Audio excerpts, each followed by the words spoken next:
Hi, my name is Mikaela Quintinita. I am 25 years old and I am a graduate student at Seattle U getting my degree in couples and family therapy. So mental health is kind of my life and career goal right now. I've always been a really big advocate of recognizing intersectionality between our cultural, societal, social, religious identities and how that impacts our mental health because I am obviously a Filipino woman raised in America who was also raised Catholic. Hi, my name is Manny. I am 25 years old. I am a recent graduate and alumni of University of California, Irvine. Got my BA and MA in Asian American Studies. And that kind of translates into how I engage with mental health, more so understanding how colonial mentality and how the history and trauma of colonialism kind of affects the mindset that Filipino Americans not just have but continue to face to this day. And hi, my name is Dyllan Michael Mamasig. I just turned 28, and as of right now, I guess you could say I'm an aspiring writer. I was supposed to go to Korea this year, but things happened, and now I'm just like preparing to submit my work kind of all over the place. And I guess why I'm like interested in mental health is it's I guess it's been a big part of my life, although I haven't really talked about it until recently. And kind of, recently I've been really looking into like what it means to be a Filipino American, what does it mean to be a Filipino American writer, and also I guess how my mental health kind of plays in all of that, and kind of searching for different outlets to talk about it and to explore proper ways to go about having like a healthy mental state. Hey, dude. I was wondering, how have you been incorporating your identity as like a Filipino American into your writing? Because I have been loving seeing your writing. I've been seeing what you've been posting for a couple of years now, but it's super interesting to see how our identities sort of form our work. I think for me, it's only been kind of this year. I guess COVID like really made me think about things and kind of explore different things. I guess how I incorporate it is just really looking at how I was raised. Because, being raised by my grandparents, it's like I'm surrounded by Filipino culture, but I'm also very much have this American mindset ingrained in me, and exploring like what does it really mean to be Filipino. Because like as you know me, as like Chachie knows me, and like as all our friends know me, I'm kind of a fake Filipino in the sense where I got really interested into Korean culture. I got really interested into Asian culture, and like being Filipino, it was like far away from my mind. And just recently, I've been kind of trying to figure out how do I incorporate my Filipino identity into my writing, because I do want to like touch upon like things I've seen at home, things we don't talk about within our families.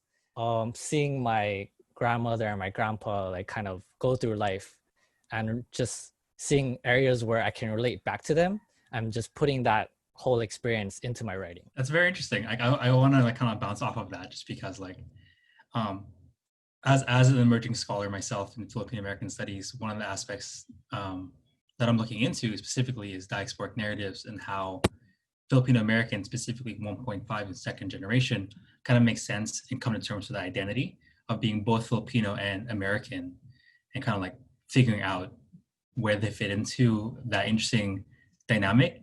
And like what you had said was resonated a lot with me, just because like that's something that not only I've experienced, but also a lot of folks have experienced within the community. Like if you're trying to figure out where we fit into this very interesting spectrum of like Filipino American. I'm kind of wondering how that kind of affects into like the psychology, like if you have any input, Mika. Have you seen that from your own studies? Yeah, the great thing about what my degree specifically is that I am working with families, which means we go a lot into family of origin stories, which looks primarily at like the cultural factors that influence our upbringing. And Dyllan, I'm actually having a similar experience to you of like discovering what my Filipino identity is, which is interesting because, you know, like my parents tried to raise us like connected to our Filipino culture, and living in Hawaii, you're kind of surrounded by Filipinos. But it wasn't really until I moved here a few years ago that I really had to look into, well, what does it mean for me to be Filipino when I'm not surrounded by it constantly and I'm not like entrenched in it as much.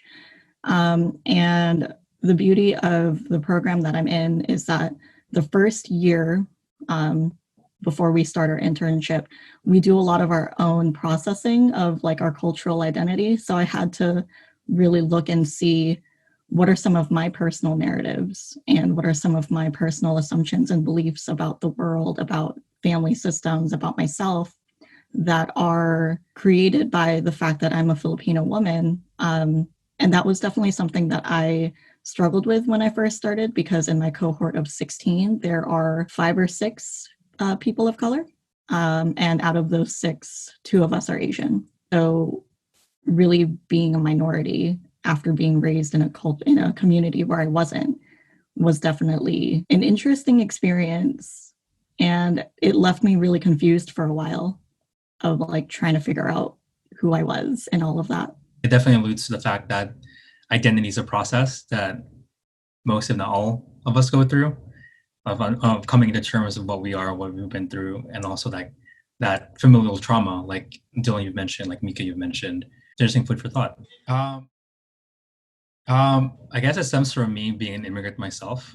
Kind of how, or kind of resonating with what Mika experienced moving from Hawaii to where she is now.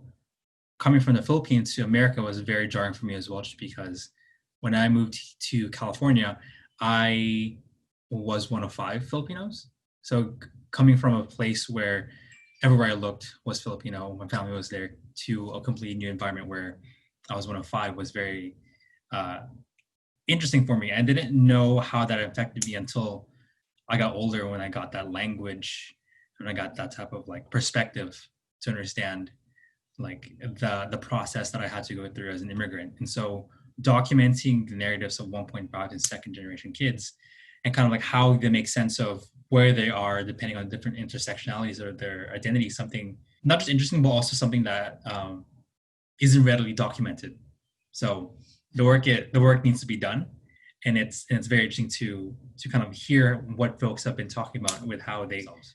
Yeah, like I continue to be so amazed by just how different our experiences are, of like being an immigrant coming from the Philippines as a child, as opposed to like I was raised in an American culture. I imagine that the level of conflict in terms of identity is different. For sure. And it's very interesting too, just because like the different regions or geographic regions that we all come from kind of shape how we make sense of that. Like, I'm sure that how you two have grown up in Hawaii is completely different from someone, say, in California or even the Midwest, right? Like, did y'all want to like kind of expand on that? Because I've never really heard the perspective or experiences of someone who grew up in a majority Filipino area, but in like Hawaii. It's always been in California. I think I'm a very special case. I say special like quotation marks kind of thing, because I was very exposed to in Hawaii, it's like the melting pot of the Pacific, right? So we're exposed to a variety of different cultures. You know, there's Korean, Japanese, Chinese, Vietnamese, all these like different cultures just melting together. And for me, even though I like grew up in this Filipino household with my 2 grandparents and my auntie, I was exposed to K-pop, to Korean music at a really young age, like in middle school. And that's where I kind of leaned in towards. And I didn't really think about exploring what it means to be Filipino American until like early this year. And just like seeing all these different, all my friends, all these different people just so kind of immersed in our culture, it really amazes me. And at the same time, it makes me think that I have a lot to learn still. Yeah, definitely. For me, I say I'm from Hawaii because that's where I stayed the most, but my family was actually a military family. So we lived in Japan, we lived in California, Maryland. Hawaii, we got really lucky. We were there for 11 years. And so before that, my parents were very intentional about surrounding us with Filipino communities. In the different areas that we lived in, there was a Phil-Am association, luckily, in every base that we lived on, because it was really common for Filipino men to join the Navy in the 90s. So it was really easy for us to be around Filipinos all the time. But yeah, it was definitely different because, like, when we were living in Maryland and Japan, like, we sort of had to look for the Filipinos, but there were a lot of us. And in Hawaii, it was just like everywhere, like we're the majority. And I was there from like 10 to 21. And so I forgot what it was like to live in a place where I wasn't the majority.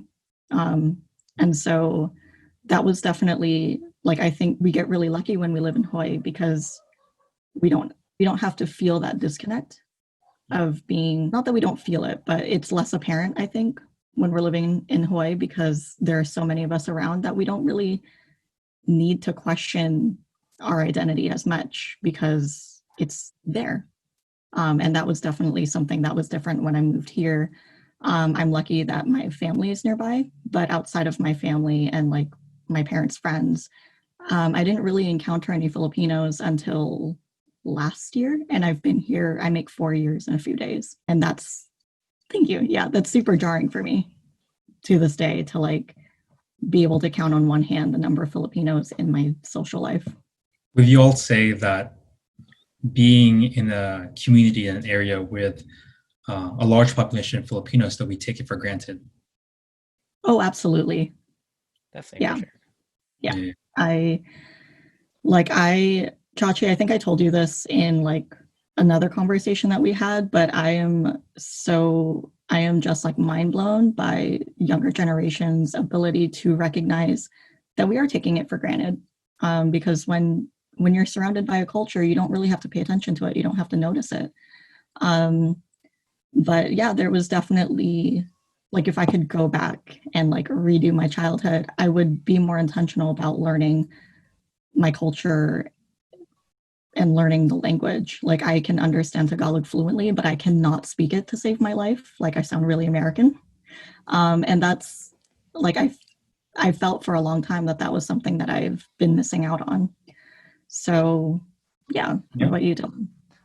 I feel that too, because it's like, now that I think about it, now that I actually like actively think about it, if I could rewind time, I would like learn the language for sure. Because whenever I would go to like my aunties' them houses or like my grandma's them houses, and they'd all be speaking to each other in Filipino, in Ilocano.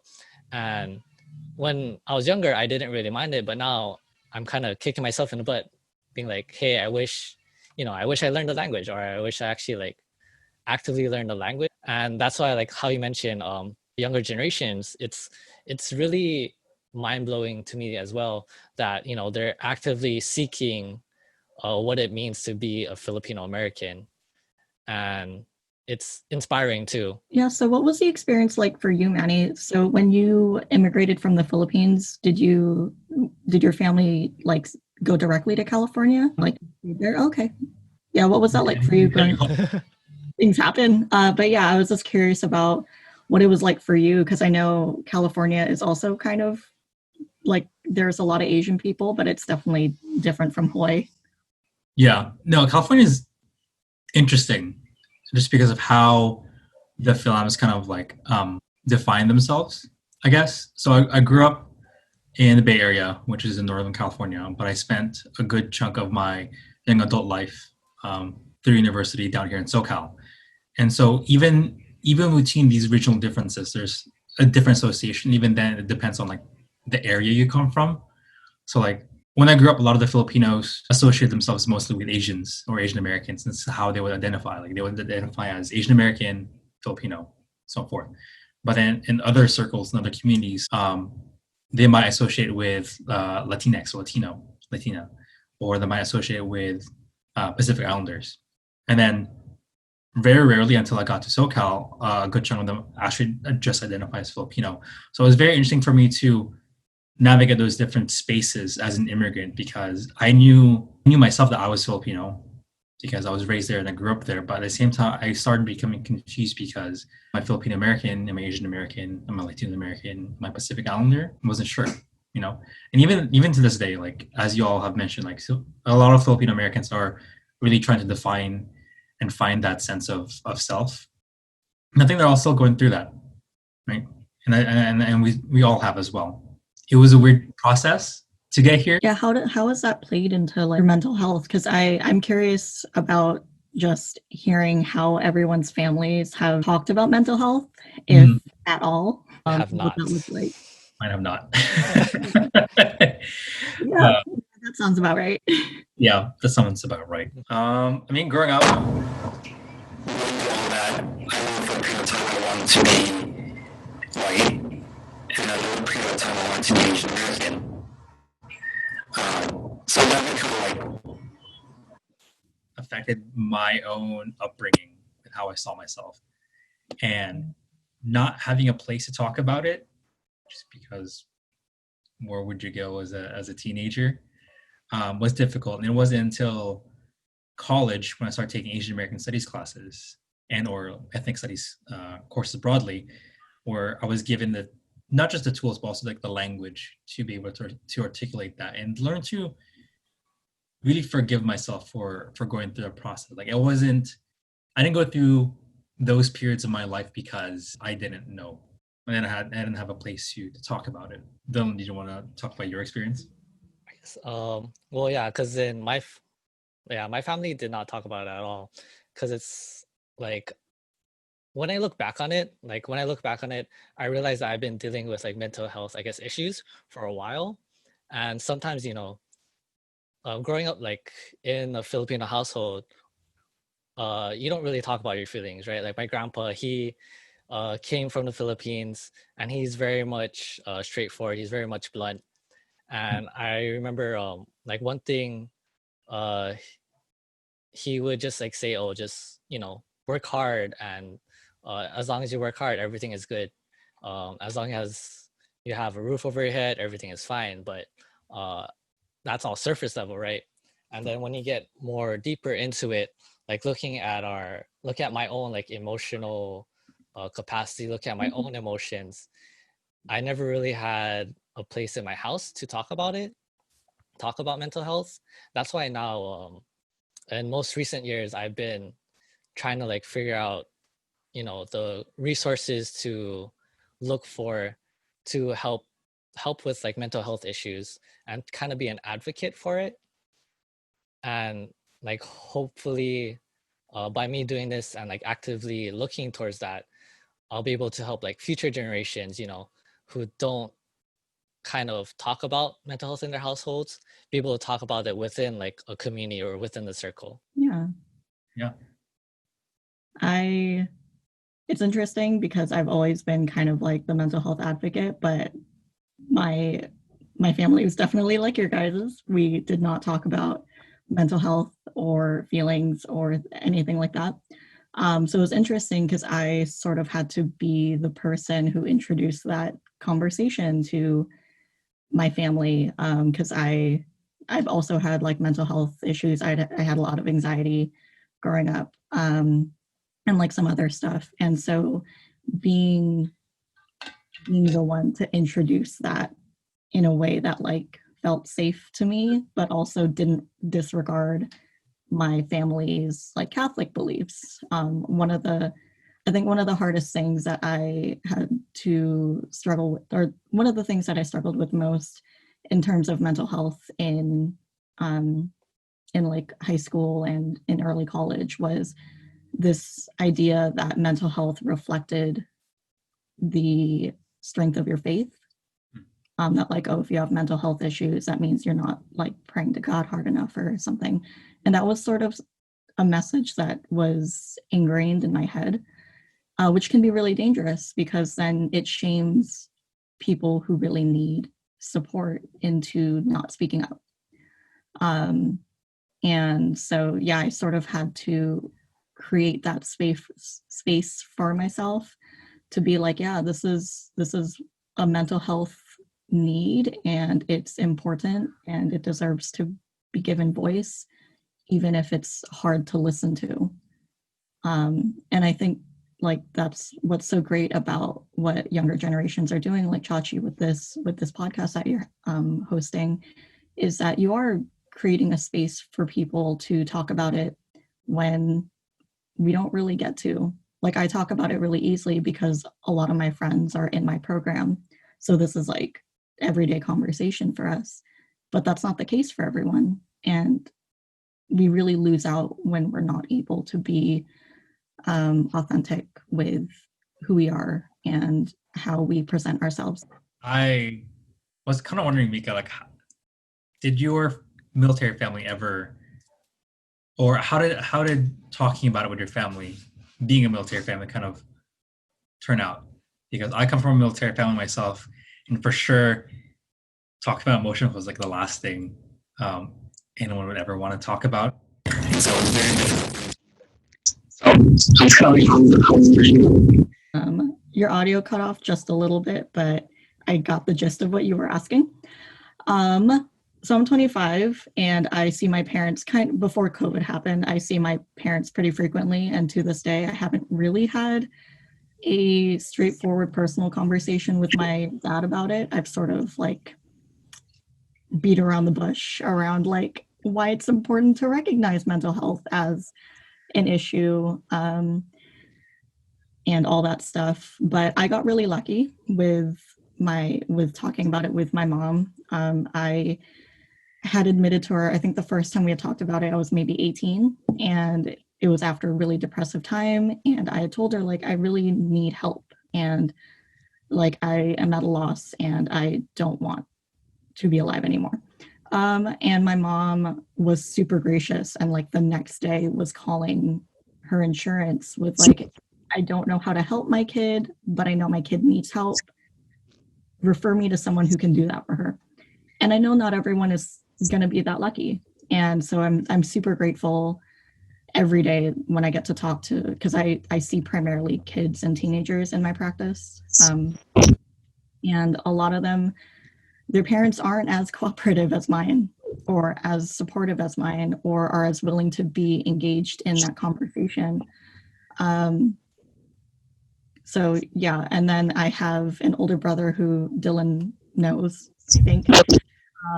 And we've talked about it more in the last few years since I live with him and his wife. But when I was still living in Hawaii, we talked about it once, and it was because I didn't know he knew I was going to therapy, but I guess my mom had told him, and he like apologized to me for not knowing that I needed help. And he was like drunk. So I was like, oh, this is a conversation we're having. But yeah, now we're having like actual sober conversations about what it means to prioritize mental health. And I try to do that for my younger sister because she's a teenager and it can be really hard at that age to talk about that. And so I'm sort of like the bridge between her and my parents about like recognizing when she needs the extra support and what that looks like for each of us, because not everyone's going to want to go to therapy. Like I go to therapy monthly, but that doesn't work for everyone. So I just wanted to make sure no one wanted to respond or reply to anyone before I know that I was muted. I was gonna ask prior if, since you guys are like at that age, like 25 and above, what is the one thing about our Filipino community that you wish that you were able to understand more of? A sense of like the toxic traits that we grew up hearing but we really didn't acknowledge until later on. I guess just talking about things, right? Because, in our households, we don't talk about feelings. We don't really, well, at least for me, it's like we don't really talk about feelings. We don't really talk about much at all, other than like surface level things. And it's, I guess looking back, it's like I wish I could have changed that in a way. And, and maybe things would have turned out differently. Maybe I wouldn't be struggling with like mental health issues, things like that. But at the same time, it would have been good to have been aware at it from an earlier stage in my life where it's like, okay, I'm suffering through these types of things, and the family unit is like supposed to be your closest unit, right?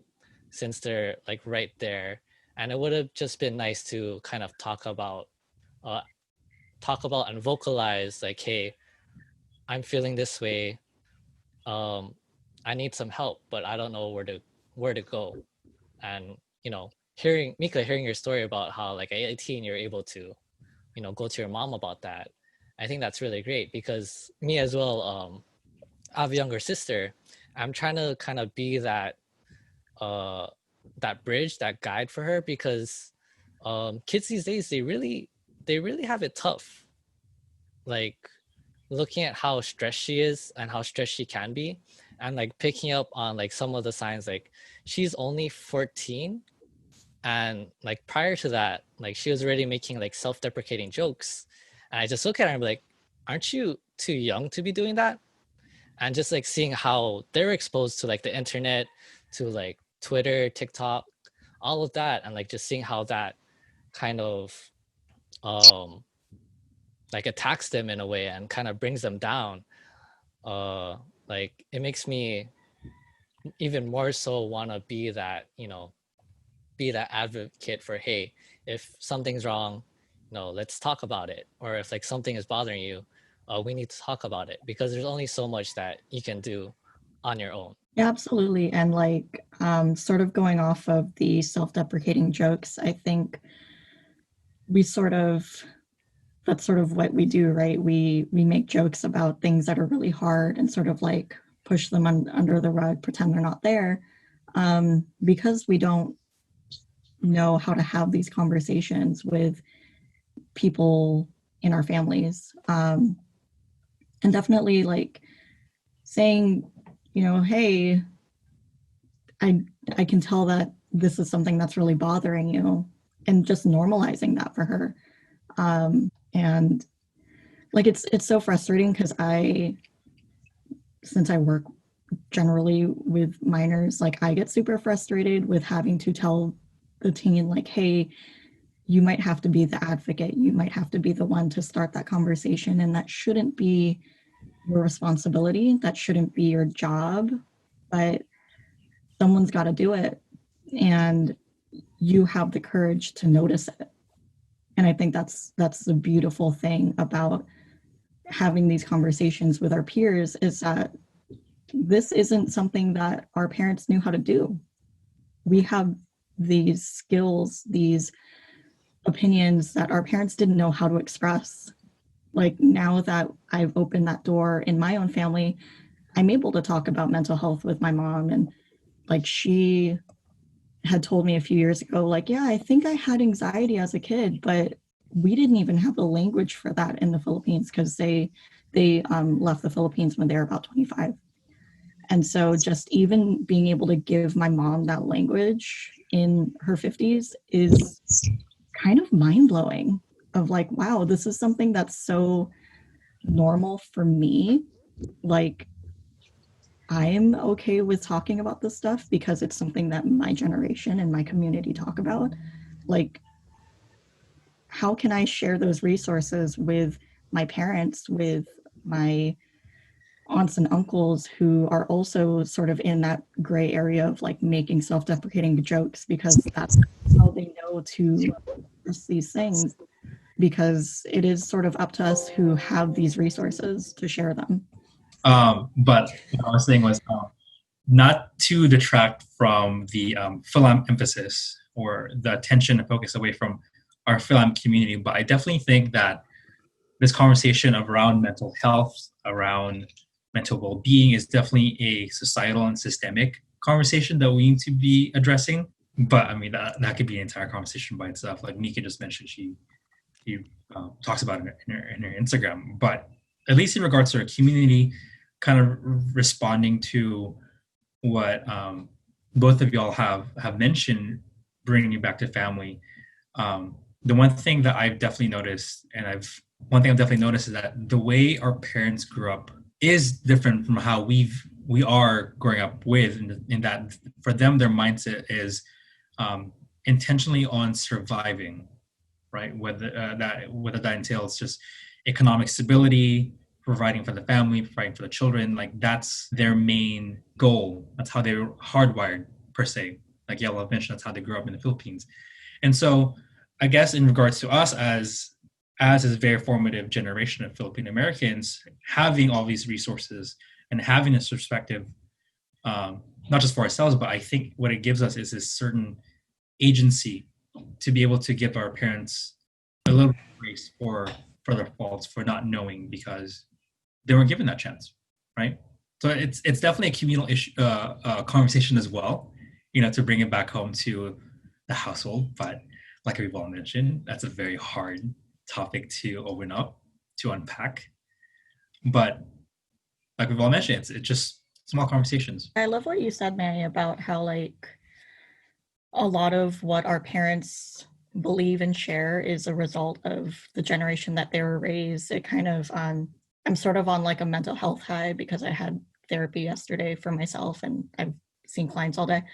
And so one of the things that my therapist and I were actually talking about is that our responses, even when they're not how we always want to respond, or even if they don't make sense to us, like we respond appropriately based on our own context, based on our cultural values, our religious beliefs, our position in society, our past trauma, our communal trauma.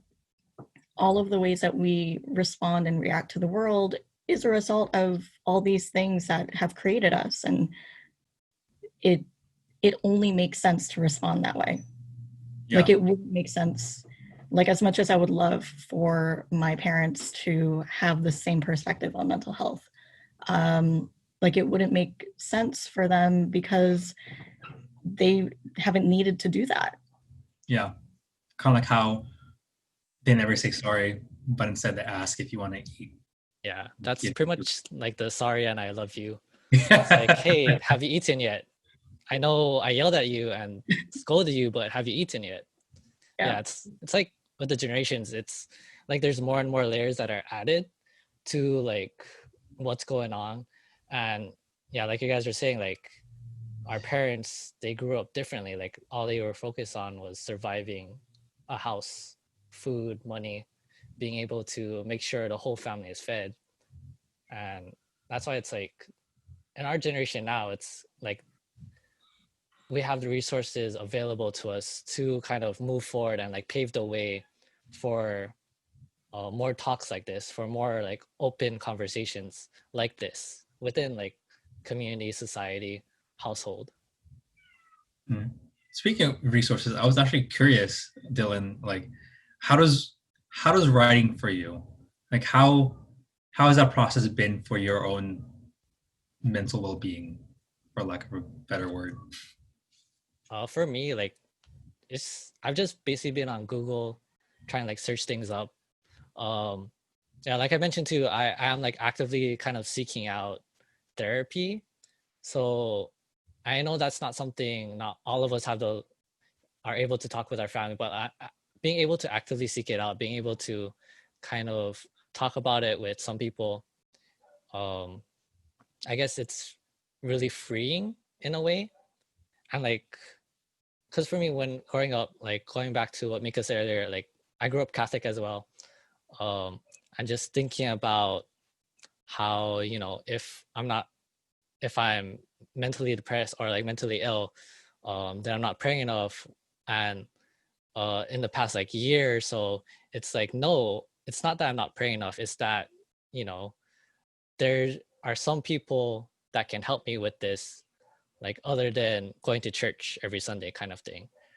And like, I guess my journey to mental wellness, it's been a struggle, but something that is just an ongoing process of thinking about, seeking out, and figuring out like, hey, what do I have to do day by day kind of thing, and taking the little steps that I need to in order to get better and more mentally healthy. It's a cat.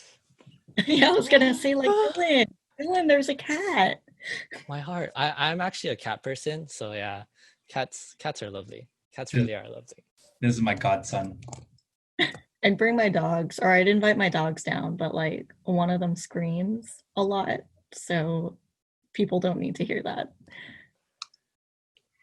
One day I'm gonna get a house cat because all my cat is an outdoor cat, but one day I really do want to like get at least 2 or 3.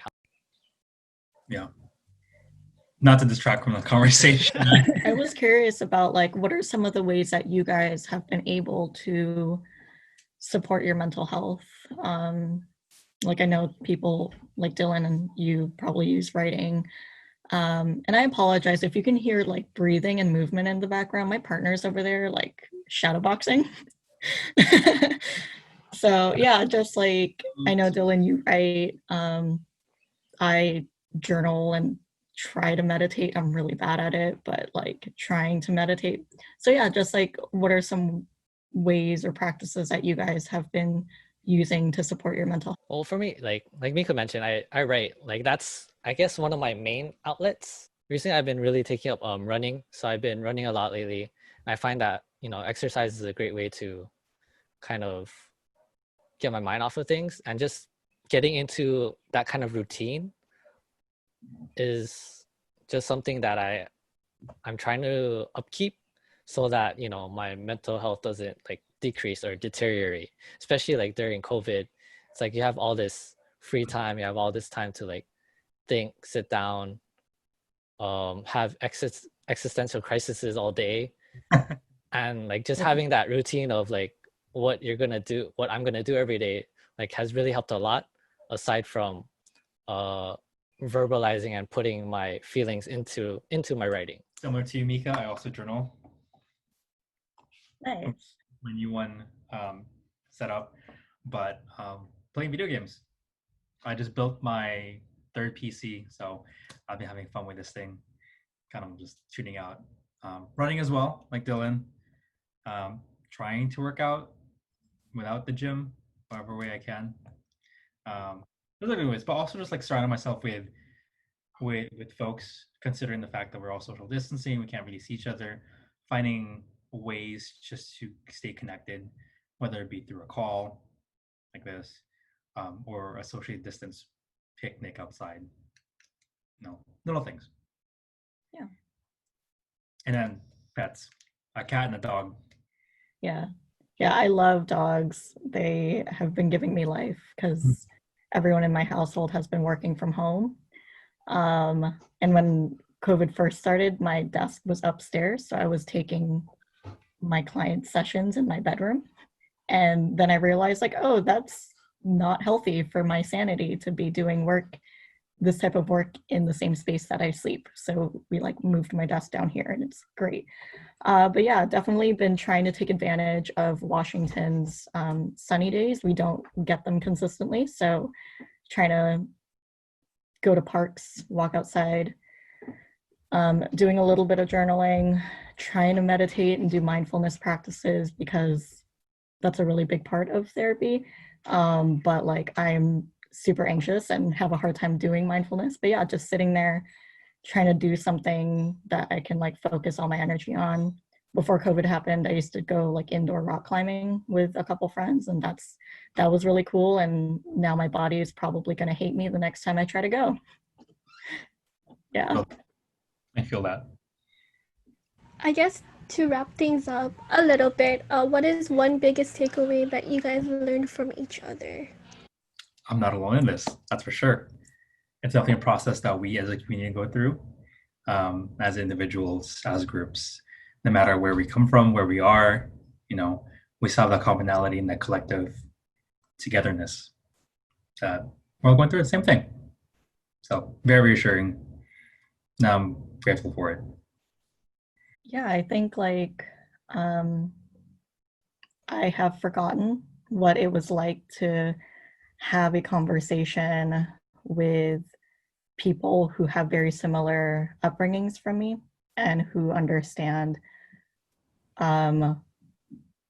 just understand the struggle of being a Filipino American. I think the closest I've got here in Washington is my best friend Michael is Mexican, and so we have a lot of similarities. But it's nice to be surrounded by people who get it, and I don't have to justify or explain what that struggle is, because it's there and it's very real, and it's nice to be reminded of that, especially in the position that I'm in of trying to be, I hope that I am, a positive influence for younger generations. And yeah, just it gives me more to think about in terms of how other cultures, minoritized cultures, are processing mental health, especially in this day and age where there's COVID and Black Lives Matter and all these societal things that we just were not prepared for. I think this whole talk just reminded me how important community is. Like, regardless of like whether or not, you know, we're across an ocean apart, that how valuable it is to like spend time with other people and to be able to talk about things and just like have both casual and kind of like serious deep talks about issues regarding like mental health and everything that's going around in our world. And just knowing that, you know, as Manny mentioned, we're all together in this kind of thing. And, you know, our battles are not meant to be kind of done by ourselves. Like some maybe, but it's always better to have like people around you, or like have that support system that will be there to help you through whatever it is that we're going through.